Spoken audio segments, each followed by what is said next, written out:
አዳማ ከመኪናችን እንደወረድን ሙቀቷ አለቀቀችብን። ወደ ያዝነው አልጋ እንደገባን ሄርሞን ወይኔ ሙቀቷ እያለች ወዲያው ገላዋን ልትታጠብ መታጠቢያ ቤት ገባች። እኔም አውላልቄ ተከትያት ልገባ ስል እንዴ አንተ ቆይ እኔ ልጨርስ አለች ኮስተር ብላ ጡቶቿን ለመሸፈን እየሞከረች እንደማፈርም ቃጣ። እኔ ራሴ በድርጊቷ ደንግጬ ይሻላል በቃ ጨርሽ ብዬ ልመለስ ስል በረዥሙ ሳቀች። ዞሬ ተመለከትኳት። ለምን እንደሳቀች አልገባኝም። ሳቋ እንደማቆም አድርጋ የኔ ምስኪን ናለኝ እሺ አለችኝ።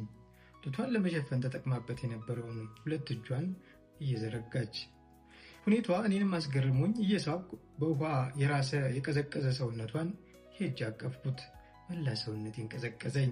ትትትት ብዬ ከእሷ ለመላቀቅ ስሞክር በአንድ እጇ ውሃውን ከፍታ ለቀቀችብኝ። ይውጣል ማለቷ ነው። ወዲያው ከንፈሯ ከከንፈሬ ገጠመ። ደስ የሚል መሳሳም፣ ትንፋሽ የሚያሳጣ መሳሳም። በውሃ የረጠበ ሰውነታችን ሙቀት ለመፍጠር እርስ በርስ ተጣበቀ። ሰውነቴ ሲግልና ሲነቃቃ ታወቀኝ። በጋለው ሰውነቴ ተያይዘን ሰመጥን። እኔ በሷ እሷ በኔ ተዋጥን። እልፍ ፍቅር ወደ እኔ ጠለቀ። እልፍ ፍቅር ወደ እሷ ሰመጠ። ታገልን፣ ተላፋን፣ አለቀ፣ ተፈጸመ።